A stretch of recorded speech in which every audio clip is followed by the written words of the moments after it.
En la clase del día de hoy vamos a ver el segundo bloque dedicado a la clasificación supervisada. En el día de hoy nos vamos a centrar en el aprendizaje de los clasificadores, en las distintas formas que hay para aprender los clasificadores. Así como para aprender las redes bayesianas teníamos un enfoque cuantitativo, que tratábamos de maximizar una función objetivo,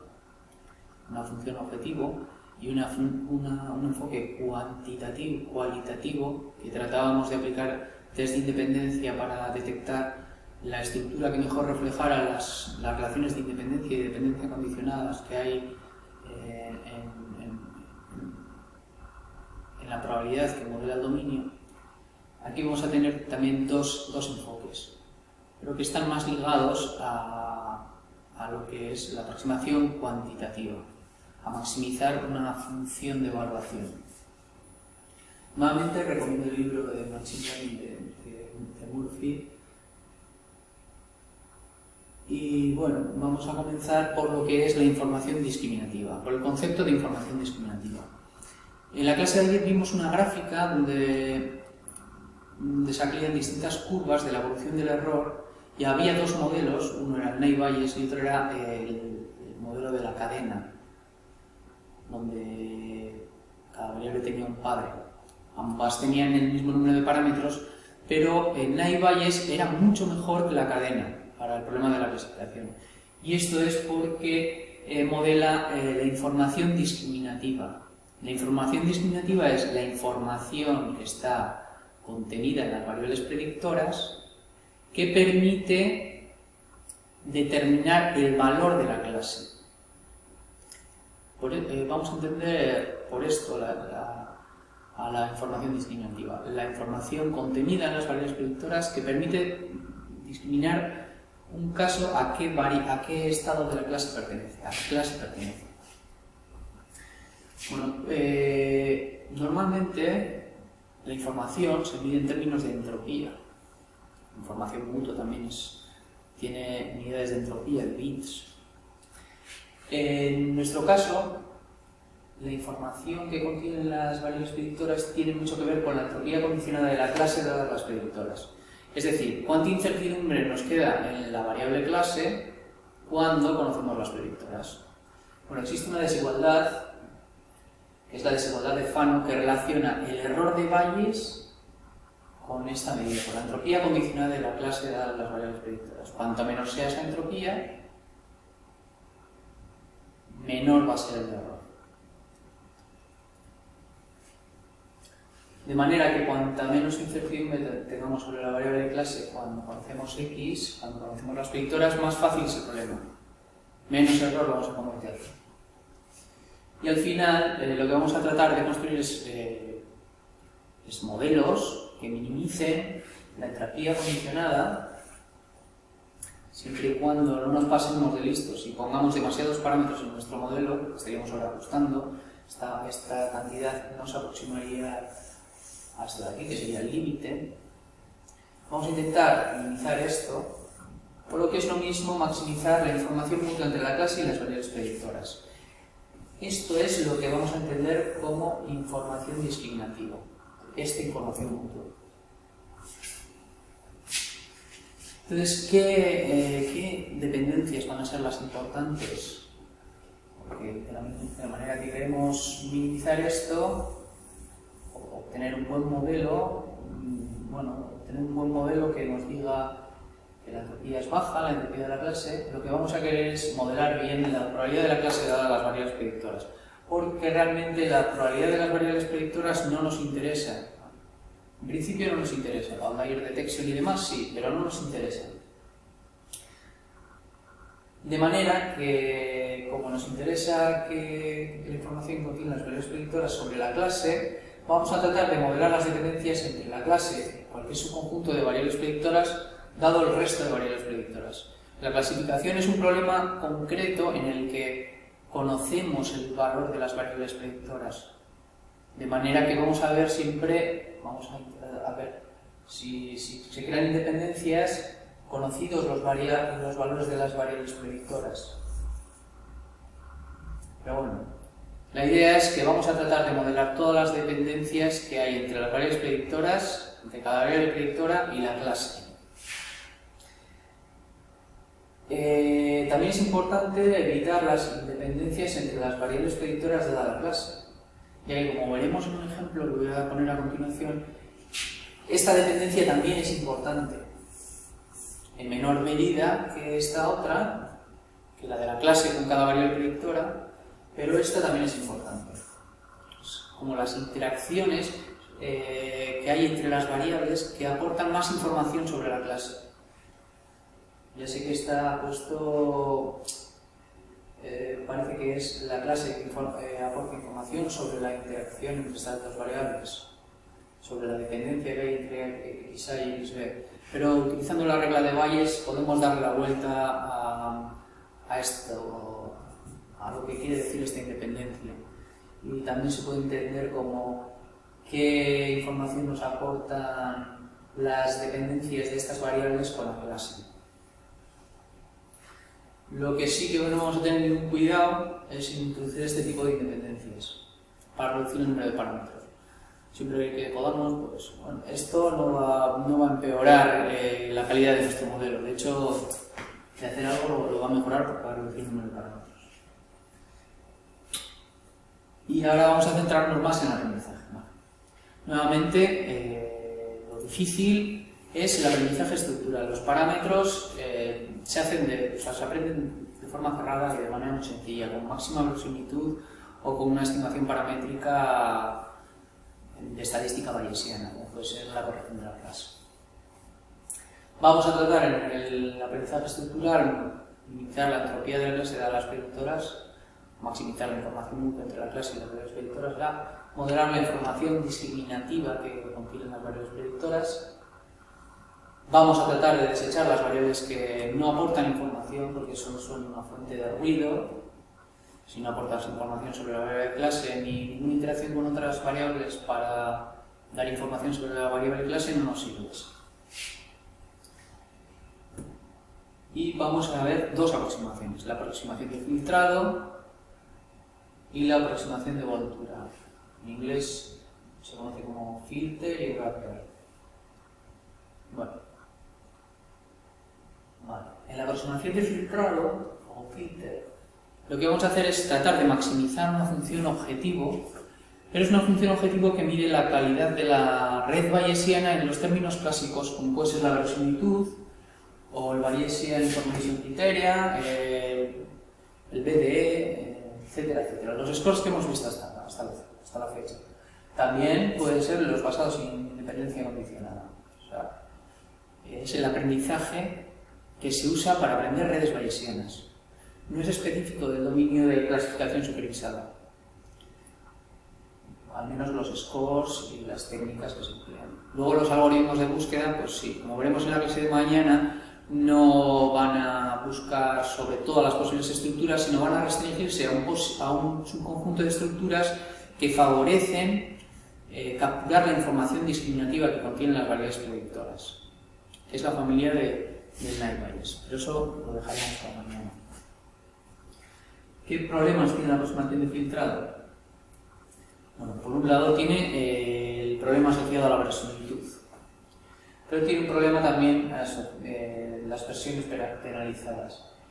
Y es que conforme el número de variables aumenta, la parte que no es importante para la clasificación supervisada, es decir, la probabilidad marginal de las variables predictoras, cada vez tiene más parámetros. Cada vez tiene más importancia. De hecho, mientras que P de C de X más o menos se mantienen, toma los mismos valores, el mismo orden de magnitud de valores, independientemente del número de variables predictoras, el P de X tiende a reducirse. Se puede ver claramente, pues, si suponemos que todas las variables predictoras son independientes, esto sería el producto de n probabilidades, y las probabilidades toman valores menores o iguales que 1. Si multiplicamos valores menores que 1, entre 0 y 1, cada vez va a ser un valor más pequeñito, más pequeñito, más pequeñito. esto va a tender a 0 rápidamente y esto se va a mantener más o menos constante conforme el número de variables predictoras aumenta. Y el logaritmo, porque la entropía y demás que están dentro de la verosimilitud, el logaritmo que está dentro del logaritmo de la verosimilitud de un número muy pequeño, pues tiende a tomar un número muy negativo. De manera que en el logaritmo va a tener más peso este término que este de aquí. Esto va a ser el logaritmo de un orden de magnitud más o menos estable, pero esto se va a ir reduciendo con el número de variables. De manera que vamos a tener que la entropía de las variables predictoras va a ser mucho más grande, va a tomar valores más pequeñitos, va a ser mucho más grande que la entropía condicionada. Y la parte menos importante, que es esta de aquí, esta marginal, va a tomar más importancia en estas funciones de evaluación. Una de las posibilidades para reducir este problema es utilizar las versiones de la verosimilitud y de las verosimilitudes penalizadas basados en la probabilidad condicionada, las verosimilitudes condicionadas, ya que con eso nos centraremos únicamente en la parte importante para la clasificación. Pero hay otros problemas que no voy a entrar ahora en ello, asociados a la verosimilitud condicionada, como que el hecho de que no es aditivamente descomponible, y esto pues limita mucho o dificulta mucho la creación de heurísticos de aprendizaje que sean eficientes y que tengan ciertas garantías.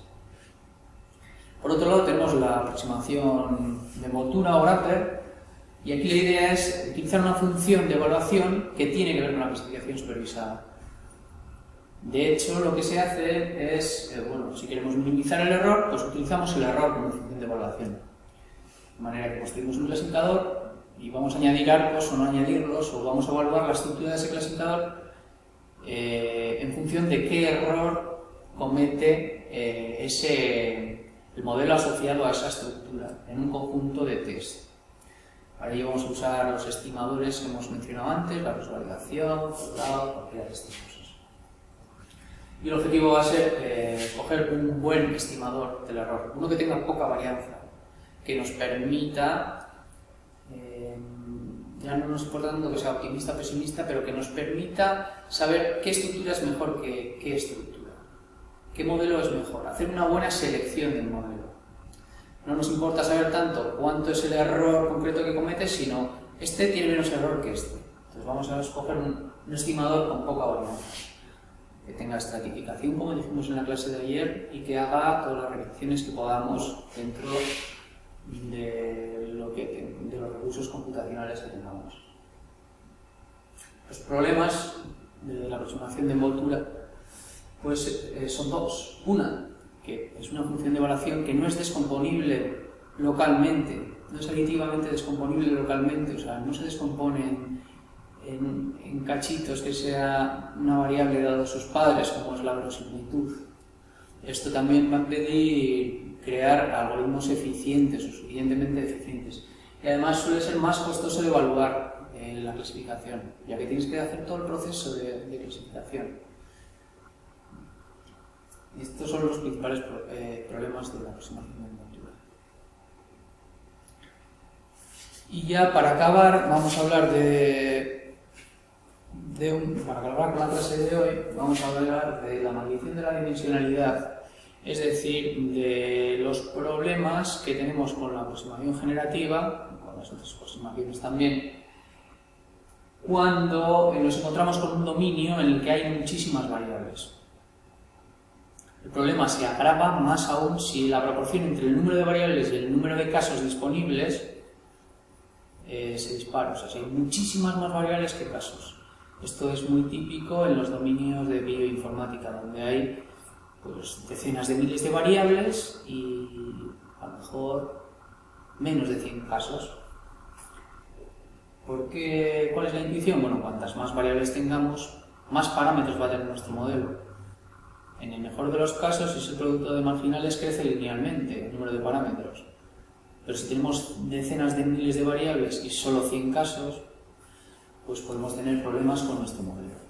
Entonces lo que se hace es seleccionar las variables o construir un conjunto de variables nuevas a partir de las variables que disponemos, que es lo que se entiende por proyección. Con esto lo que vamos a evitar es el riesgo de sobreajuste por demasiados parámetros, incluir variables redundantes en nuestro modelo que estén cuantificando la misma información más de una vez. O sea, la redundancia al final, si a una información está cuantificada por distintas variables, si tenemos, por ejemplo, imaginemos que tenemos un problema en el que las variables, hay dos variables que cuantifican el dinero, uno en euros y otro en dólares, pues están diciéndonos la misma información. Pero claro, en nuestro modelo va a haber dos variables que están diciendo lo mismo, les vamos a dar más importancia a esa información y eso es perjudicial. O podemos tener variables irrelevantes. Pues yo qué sé, una imagen que sea de una fruta, que tengamos que el problema de clasificación sea decir si es una manzana o una pera, y una de las variables aleatorias imaginemos que es el tiempo que hace en Murcia. Pues esa variable no nos va a dar ninguna información, es irrelevante.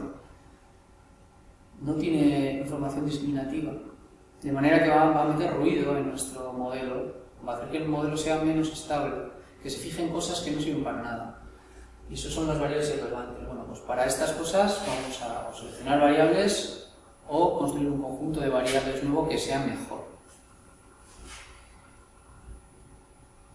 En cuanto a la selección de variables, bueno, pues es lo que hemos dicho, reducir el ruido, reducir la varianza de nuestro modelo, que sea más robusto. Y bueno, pues en las aproximaciones de filtrado se suele usar el test de la independencia condicional. O sea, vamos a ver si una variable es independiente de la clase y si es independiente, pues fuera. O la aproximación de envoltura, de la aproximación wrapper, lo que va a hacer es al principio decir, ¿añado esta variable o no la añado? Pero bueno, esto se autoajusta. En la medida en la que una variable no sea buena, no vamos a añadir un arco de la variable a la clase, vamos a hacer que esa variable esté desconexa del grafo importante, que es el grafo del subgrafo importante, que es el subgrafo que conecta a la clase. Y no va a tener efecto en la clasificación supervisada, de hecho lo podemos eliminar directamente. Otras aproximaciones pues tratan de encontrar los mantos de Markov de la variable clase y desechar el resto de variables, ya que el resto de variables no van a aportar información sobre la variable clase. Por lo que vimos del manto de Markov, que hace que, dadas las variables, digamos, las variables predictoras que están dentro del manto de Markov de la clase, hacen que el resto de variables no aportan información sobre la clase, bloquean todos los caminos que conectan con la clase. Así que también tenemos esta otra manera, que es con los mantos de Markov.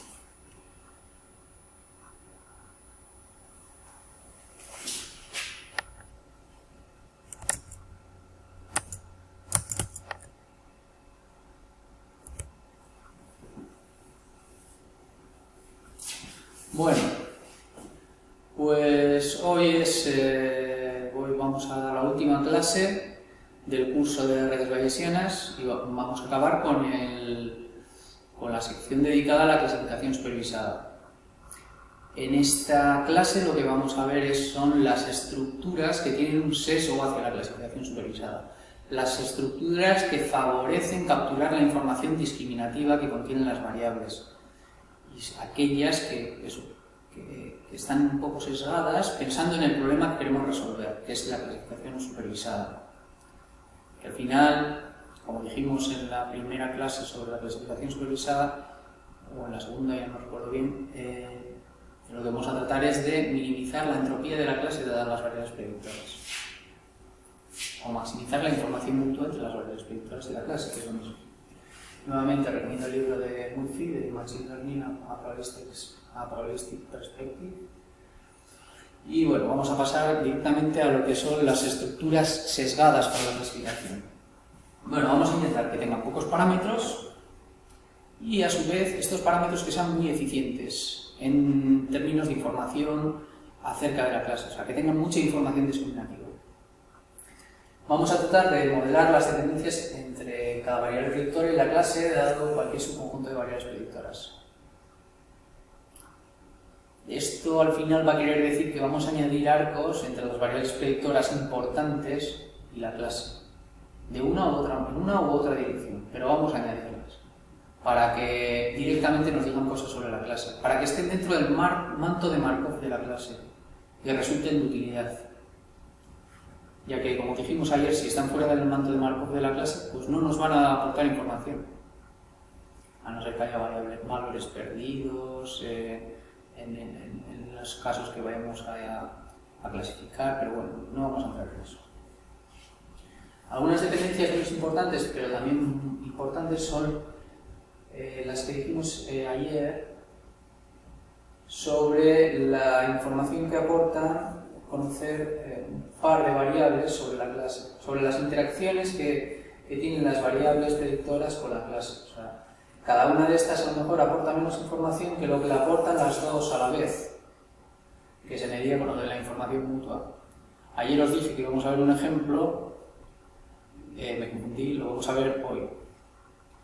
Entonces, esta información, la que dos variables nos dicen acerca de la clase, que tiende a ser mayor que la que nos dice cada una de ellas por separado, pues la vamos a ver reflejada en un ejemplo.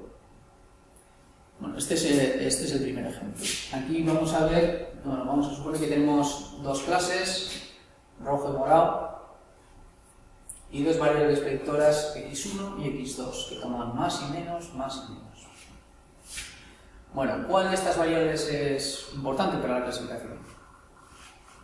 Si nos fijamos en x2, realmente vamos a tener esta tabla de probabilidad, que va a ser el 50%, bueno, y vamos a suponer que hay probabilidad 1 de que sea rojo, probabilidad 1 de que sea morado, probabilidad 1 de que sea rojo, 0 de que sea morado, probabilidad 1 de que sea morado, 0 de que sea rojo. Si marginalizamos, vamos a obtener que cuando x1 toma el valor más, vamos a tener la misma probabilidad de que sea rojo que de que sea morado. La misma. Y cuando toma el valor menos, la misma. De que sea rojo que de que sea morado. De manera que no nos da mucha información. La variable x2 no nos va a dar mucha información de la clase. No nos sirve. La podríamos desechar, viendo la marginal. Por otro lado, la x1, si vemos las marginales, que estarían representadas aquí, cuando x1 toma el valor más, la probabilidad de que sea rojo es 1. Y cuando toma el valor menos, de que sea morado es 1. Eso es una buena variable para la clasificación supervisada, ya que tiene mucha información discriminativa. De hecho, determina por completo el valor que va a tomar la clase. Hombre, usando las dos también lo podríamos hacer, pero si con una podemos hacer lo que podemos hacer con dos, mejor. Además, nos estaríamos quitando una variable irrelevante, que como dijimos ayer, solo mete ruido. El tiempo de Murcia no sirve para saber si una imagen es una pera o una manzana. Y este ejemplo es un poquito diferente. Ahora, si nos fijamos en las variables predictoras, tanto x1 como x2 obtienen marginales que no sirven para discriminar si es rojo o morado, el caso que nos ha venido.